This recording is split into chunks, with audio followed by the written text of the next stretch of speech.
Hi friends, welcome to Sanja's vlog. இன்னைக்கு இந்த வீடியோவில் என்ன பார்க்குறீங்க அப்படின்னா அஷாடி ஏகாதசி செலிப்ரேஷன் வீடியோ தான் பார்க்க போகிறீங்க. மகாராஷ்டிராவில் பார்த்தீங்க அப்படின்னா அஷாடி ஏகாதசி ரொம்ப விசேஷமாக இருக்கும். ஸோ இது வந்து விட்டல் ருக்மாயி அப்படிங்கிற சாமிக்கு வந்து உகந்தது. அதுவும் விட்டலுக்கு ரொம்ப ரொம்ப உகந்தது. விஷ்ணுவோட மறு அவதாரம் அப்படின்னு சொல்லலாம் விட்டல்.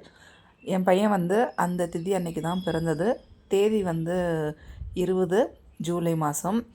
பட் ஆனால் திதி வந்து அஷாடி ஏகாதசி. ஸோ அதனால் என்ன அப்படின்னா என் பையனோட பர்த்டே செலிப்ரேஷன் வீடியோ நீங்கள் எல்லாருமே பார்த்துருப்பீங்க. அது முடிஞ்சதுக்கப்புறம் தான் 25ஆந்தேதி அஷாடி ஏகாதசி வந்தது.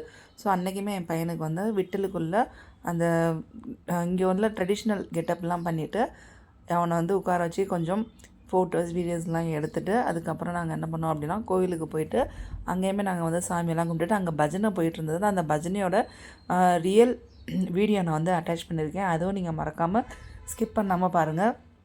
சேனலை ஃபஸ்ட் டைம் பார்க்குறவங்க மறக்காமல் லைக் பண்ணுங்கள், ஷேர் பண்ணுங்கள், கமெண்ட் பண்ணுங்கள். சுஜாஸ் vlog சேனலை சப்ஸ்கிரைப் பண்ணிவிட்டு பக்கத்தில் இருக்க பெல் பட்டனை ப்ரெஸ் பண்ணுங்கள். வீடியோக்கு கீழே ஹைப் பாயிண்ட் இருக்கும், அதையுமே கொடுக்க மறந்துடாதீங்க. எக்ஸ்ட்ரா 2-3 பேருக்கு வீடியோ ஷேர் ஆகட்டும். ஸோ அவனை உட்கார வச்சு அந்த புக்கெல்லாம் வந்து சாமி புக்கு தான் அவன்கிட்ட கொடுத்துட்டு அது மாதிரி படிக்கிற மாதிரி அவனெல்லாம் கொஞ்சம் வீடியோலாம் எடுத்தோம். அதுக்கப்புறம் டான்ஸு, ஸோ அந்த சாமி பாட்டுக்கு டான்ஸ் ஆட வச்சோம். ஸோ இந்த மாதிரி தான் டான்ஸ் ஆடுவாங்க. கழுத்தில் வந்து அந்த தாளம் வந்து இது பண்ணுவோம் இல்லையா, அது மாட்டிப்பாங்க. ஸோ ஆக்சுவல் கெட்டப் வந்து ட்ரெடிஷ்னலாக இது மாதிரி தான் இருக்கும். தோத்தி டைப்பு ட்ரெஸ்ஸு தான் இருக்கும். வாரின்னு சொல்லுவாங்க. பண்டர்பூர் அப்படிங்கிற ஒரு ஊருக்கு வாரி நடந்தே போவாங்க. அதாவது தமிழ்நாட்டில் திருவண்ணாமலை கிரிவலத்துக்கு எப்படி நடந்தே போவாங்க பார்த்தீங்களா, அதே மாதிரி இந்த விட்டலுக்கு ரொம்ப பிரபலமான கோவில் வந்து பார்த்திங்க அப்படின்னா பண்டர்பூர் மகாராஷ்டிராவில் இருக்குது. அந்த ஊருக்கு என்ன அப்படின்னா பல்லக்கு எடுத்துகிட்டு வாரி நடந்து போவாங்க. சாமி பல்லக்கு எடுத்துகிட்டு கிட்டத்தட்ட அது ஒரு 10-15 நாளைக்கு மேலேயே வந்து ஒவ்வொரு ஊராக போயிட்டு அந்த பல்லக்கை வச்சு சாமி கும்பிட்டுட்டு அது மாதிரி அந்த ஊருக்கு போயிட்டு மெயினான கோயிலில் போயிட்டு அந்த பல்லக்கை நிப்பாட்டி அங்கே எல்லா பூஜையுமே பண்ணுவாங்க. ஸோ இது மாதிரி தான் வழக்கமாக இருக்கும். அன்னைக்கு எல்லா ஊர்லேயுமே விட்டல் ருக்மாயி கோயில் இருக்கும். அந்த கோயில் ரொம்ப விசேஷமாக இருக்கும். எல்லா இடத்துலையுமே வந்து பார்த்திங்கன்னா ரேலி போவாங்க. ஸ்கூலில் வந்து அந்த விசேஷத்துக்கு நாள் இல்லைன்னா 2 நாளைக்கு முன்னாடியே செலிப்ரேஷன்ஸ் எல்லாமே பண்ணிவிடுவாங்க. என் குட்டி பையனோட ஸ்கூலில் வெள்ளிக்கிழமை செலிப்ரேஷன் முடிஞ்சது. ஸோ திதி வந்து என்றைக்குன்னா சனிக்கிழமை வந்தது, 25ஆந்தேதி ஜூலை மாதம். ஸோ இது மாதிரி தான் வந்து அவன் வந்து நாங்கள் சொல்லியே கொடுக்கல, அவனாவே வந்து ஸ்டெப்பு போட ஆரம்பிச்சிட்டான். டிவியில் வந்து ஜஸ்ட்டு வந்து சாங் போயிட்டு இருந்தது. பட் ஆனால் அதான் அவன் கவனிக்கல. மோஸ்ட்லி அவனுக்கு தெரிஞ்சதை அவன் வந்து பண்ணிகிட்டு இருந்தான். இந்த வீடியோ எப்படி இருக்குன்னு மறக்காமல் சொல்லுங்கள். இந்த வீடியோவுக்கு அப்புறம் தான் ஒரிஜினல் வாய்ஸ், அதாவது கோவிலில் பஜனை போயிட்டு இருந்தது இல்லையா, அந்த பஜனையிலையும் போயிட்டு குட்டி பையன் உட்காந்துருந்தான். அங்கே உள்ளவங்க எந்திரிச்சு நிற்க சொல்லி அவனை வந்து இடுப்பில் கை வச்சுட்டு நிற்கணும். ஸோ அது மாதிரி நிற்க சொன்னால் அவன் என்ன பண்ண ஆரம்பிச்சிட்டான்னா அங்கேயுமே ஆட ஆரம்பிச்சிட்டான். ஸோ விட்டல் வந்து எப்படி நிற்பார் அப்படின்னா 2 கையையுமே இடுப்பில் வச்சுட்டு அப்படியே நிற்பார். ஸோ அது மாதிரி தான் நின்று போஸ்லாம் கொடுப்பாங்க. ஸோ அது எல்லாமே வந்து குட்டி பையன் வந்து அதுக்கப்புறம் நாங்கள் ஃபோட்டோ எடுக்கையில் இது பண்ணோம். அன்றைக்கி வீட்டு வாசலில் இது மாதிரி தான் வந்து நான் கோலம் போட்டிருந்தேன்.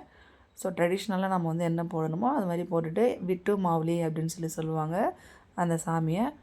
அது மாதிரி எல்லாமே போட்டு கோயிலுக்கு போகிறதுக்கு முன்னாடி குட்டி பையனை நிற்க வச்சு கொஞ்சம் ஃபோட்டோஸ்லாம் எடுத்துகிட்டு கோயிலுக்கு போனோம். ஸோ குட்டி பையன்கிட்ட வந்து நான் ஆசீர்வாதம் வாங்கிடுவேன். ஏன்னா எனக்கு வந்து அவன் சாமி நீங்கள் யார்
ஸோ அவ்வளோதான் பஜனை. அதுக்கப்புறம் வந்து சாமிகிட்ட அவனை வந்து சாமியெல்லாம் கும்பிட வச்சுட்டு அதுக்கப்புறம் அங்கேயே நாங்கள் ஃபோட்டோஸ்லாம் எடுத்துகிட்டு வந்தோம். ஸோ இந்த மாதிரி கருவறையில் போய்ட்டு பிள்ளைங்க சின்ன பிள்ளைங்க வந்து ஃபோட்டோ எடுக்கலாம் பண்ணலாம். ஸோ அதுக்கெலாம் அலோட் இருக்குது. சம்டைம்ஸ் வந்து ஒரு சிலர் கூட்டம் அதிகமாக இருந்துச்சுன்னா அலோவ் பண்ண மாட்டாங்க. ஏன்னா எல்லோரும் குழந்தைங்கள வந்து உள்ளே விட்டு ஃபோட்டோ எடுக்கணும் சாமி கும்பிடணும் அப்படின்னா நேரம் ஆகிடும்னு சொல்லிட்டு. ஸோ நாங்கள் போனப்போ ஃப்ரீயாக இருந்ததுனால உள்ளே உட்கார வச்சு அவனை ஃபோட்டோஸ் வீடியோஸ்லாம் எடுத்தோம். திருப்தியாக சாமி கும்பிட்டோம். இதுதான் கோவில் எங்கள் ஊரில் இருக்குது. நல்ல பெருசாகவே இருக்கும். என்ன சொல்கிறது, பஜனைலாம் பண்ணுறதுக்கு எல்லாமே உட்காந்து எல்லாம் பண்ணுறதுக்கு எவ்வளோ வேணாலும் கூட்டம் இருக்கலாம். ஸோ கிட்டத்தட்ட ஒரு 500 பேர் அந்த இடத்துல இருக்கலாம். அந்த அளவுக்கு பெரிய கோவில். ஸோ அவங்களுடைய பக்தர் அப்படிங்கிறதெல்லாம் சொல்லுவாங்க இல்லையா, டிவோட்டிஸ், அவங்களோட இதெல்லாம் அந்த இடத்துல சிலை சாமி இதெல்லாம் வச்சு இது பண்ணுது. அதுக்கப்புறம் குட்டி பையனை வந்து வெளியில் நிற்க வச்சு அந்த கருவறைக்கு கீழே நிற்க வச்சு ஃபோட்டோஸ் எடுக்காமல் இருந்தது. அதனால் அவனை அங்கே நிற்க வச்சு கொஞ்சம் ஃபோட்டோஸ்லாம் எடுக்கலாம் அப்படின்ட்டு இது பண்ணிகிட்டு இருந்தோம். அவங்க அப்பா வந்து இது மாதிரி வாசி அப்படின்னு சொல்லிட்டு அந்த தாளத்தை வந்து அது மாதிரி அவங்க அப்பா வாசித்து காமிச்சிக்கிட்டு இருந்தாங்க. குட்டி பையனோட கவனம் ஃபுல்லாக அங்கே பஜனையில் தான் இருந்தது. பார்த்தாலே தெரியும். அங்கேருந்து வந்துட்டு தான் அதுக்கப்புறம் இந்த மாதிரி ஃபோட்டோ எடுத்தது. ஸோ விநாயகரை தரிசனம் பண்ணிட்டு தான் உள்ளுக்குள்ளே போனோம். பட் நாங்கள் வந்து கடைசியாக விநாயகரை தரிசனம் பண்ணிவிட்டு அதுக்கப்புறம் நாங்கள் கிளம்பி வந்தோம். கொஞ்சம் ஃபோட்டோ செஷன்லாம் முடிச்சுட்டு. இந்த வீடியோ பிடிச்சிருந்தா மறக்காமல் சப்போர்ட் பண்ணுங்கள். தேங்க்ஸ் ஃபார் வாட்சிங்.